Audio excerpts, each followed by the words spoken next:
একদিন শ্বশুরমশাই বললেন, চলো আজ আমরা সেই খেলা খেলি। আমি মুগ্ধ হয়ে হেসে বললাম, অবশ্যই। আমরা একসাথে এই অন্ধকারে তুমি আমার আলোর উৎস হয়ে এসেছো। তোমার উপস্থিতি এই বাড়িকে আবার জীবন্ত করে তুলেছে। তার এই কথাগুলো আমার অন্তর ছুঁয়ে গেল। নমস্কার বন্ধুরা, সবাইকে স্বাগত জানাই আমার ইউটিউব চ্যানেলে। আজকে আমি আপনাদের সাথে একটি গল্প শেয়ার করতে চলেছি, যা আমার জীবনের একটি বিশেষ অধ্যায়। আমার বিয়ে হয়েছে 2 বছর, তবে ভাগ্যের পরিহাসে আমি আমার স্বামীকে হারিয়েছি। সেই সময় আমার পৃথিবী যেন থেমে গিয়েছিল। কিছু সময় পর আমার শাশুড়িও আমাদের ছেড়ে চলে গেলেন। এখন আমি আর আমার শ্বশুরমশাই এই বড় বাড়িতে একাই থাকি। ওনার বয়স প্রায় 50। তিনি অত্যন্ত শান্ত ও সমঝদার মানুষ। শ্বশুরমশাই সবসময় আমার খেয়াল রাখেন এবং যখনই আমি মনমরা থাকি আমাকে সান্ত্বনা দেন। আমার একাকিত্ব বুঝে তিনি পাশে থাকার চেষ্টা করেন। আমাদের মধ্যে একটা অদ্ভুত সংযোগ তৈরি হয়েছে, যেন এক আবেগপূর্ণ সম্পর্ক, যা কিছু না বলেও আমাদের আরও কাছে নিয়ে আসছে। শ্বশুরমশাই মাঝে মাঝে বলেন যে ওনার পিঠ ও কাঁধে ব্যথা হয়। ওনার অনুরোধে আমি ধীরে ধীরে ওনার ব্যথা কমানোর জন্য মালিশ করা শুরু করলাম। যখন আমি মালিশ করতাম আমাদের মধ্যে একটা নিস্তব্ধতা বিরাজ করত, যেন সেখানে শুধুই অনুভূতির কথা চলত। আমি তার প্রতি সম্মান ও শ্রদ্ধায় ভরে যেতাম, আর তিনি যেন আমাকে নিঃশব্দে বুঝে যেতেন। সময় এগিয়ে চলল, আর আমাদের এই সম্পর্কটি আরও গভীর হয়ে উঠল। আমাদের একে অপরের একাকিত্ব বোঝার এবং সেই খামোখা সান্ত্বনা খুঁজে পাওয়ার মুহূর্তগুলো অনেক মূল্যবান হয়ে দাঁড়ালো। একদিন উনি আমাকে বড়ই স্নেহমাখা গলায় বললেন, সোনিয়া, তোমার কি কখনো মনে হয় এই বাড়িতে শুধু আমাদের খামোখা নীরবতায় কথা বলে? আমি মৃদু হেসে মাথা নত করে দিলাম। রাতের বেলা আমরা ছাদে বসে চা খেতাম, আর হালকা হাওয়া আমাদের কথাহীন ভাবনাগুলোর মাঝে মিশে যেত। তার মুখের হাসি আমাকে মনে করিয়ে দিত যে আমি এই বাড়িতে নতুন করে জীবন এনে দিয়েছি। শ্বশুরমশাইয়ের কাছে আমার প্রতিটি ছোট ছোট যত্নে এক ভিন্ন সুখের অনুভূতি পেতেন। আমাদের সম্পর্কটা কখনো কোনো সীমা ছাড়িয়ে যাওয়ার চেষ্টা করেনি। আমাদের এই নীরব ভালোবাসার প্রতীক হয়ে উঠেছিল একটা মধুর মুহূর্ত।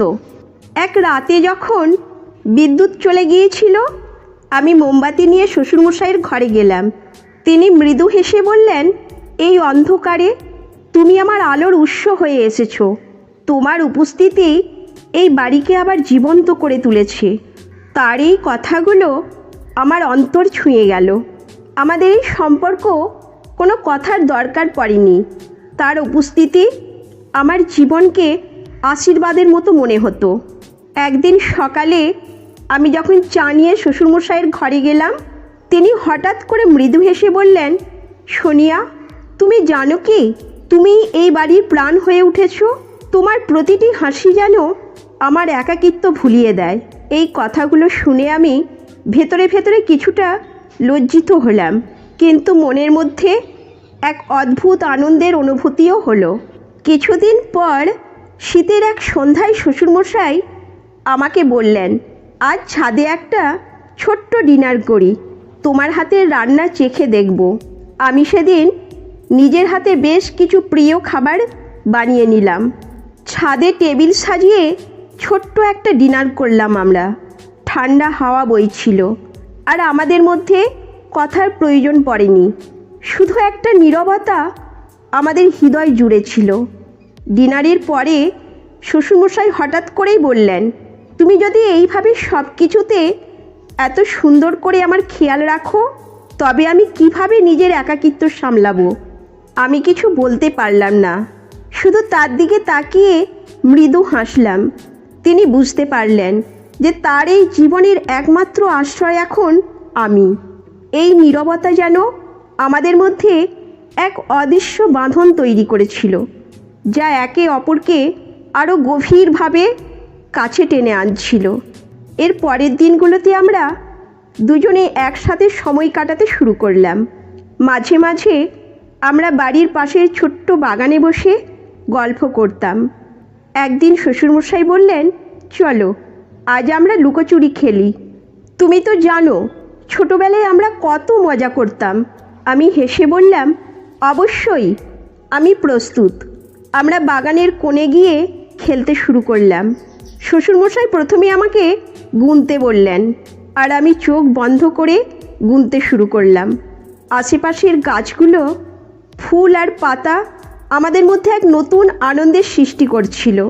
গণনা শেষ করার পর আমি চোখ খুলে চারপাশে দেখতে লাগলাম শ্বশুরমশাই কোথায় লুকিয়ে আছে। খুঁজে বের করার জন্য আমি বাগানের প্রতিটি কোণায় গেলাম। হঠাৎ করে আমি একটি ঝোপের পেছনে একটি শব্দ শুনলাম। উঁকি দিয়ে দেখি তিনি সেখানেই লুকিয়ে আছেন। এই সহজ লুকোচুরি খেলার মধ্যে মজার মুহূর্তগুলো আমাদের মধ্যে এক নতুন ধরনের সান্নিধ্য এনে দিল। ছোটোবেলার এই খেলার মাধ্যমে আমাদের সম্পর্ক আরও গভীর হলো। আমাদের সম্পর্কটা যেন দিন দিন আরও গভীর ও আন্তরিক হয়ে উঠল। একদিন সন্ধ্যার বেলায় শ্বশুরমশাই বললেন, সোনিয়া, জানো কি, এই জীবনে একজন সত্যিকারের সাথীর প্রয়োজনটা আসলে এমন সময়েই বোঝা যায় যখন আমরা একা থাকি। তুমি আমার জীবনের সেই সাথী হয়ে উঠেছ। আমি অবাক হয়ে গেলাম, কেননা তার কথাগুলো আমার মনকে স্পর্শ করে গেল। আমাদের এই সম্পর্ক এক নতুন মাত্রা পেল, যা কেবলমাত্র একে অপরের প্রতি সম্মান ও যত্নের উপর ভিত্তি করে গড়ে উঠেছিল।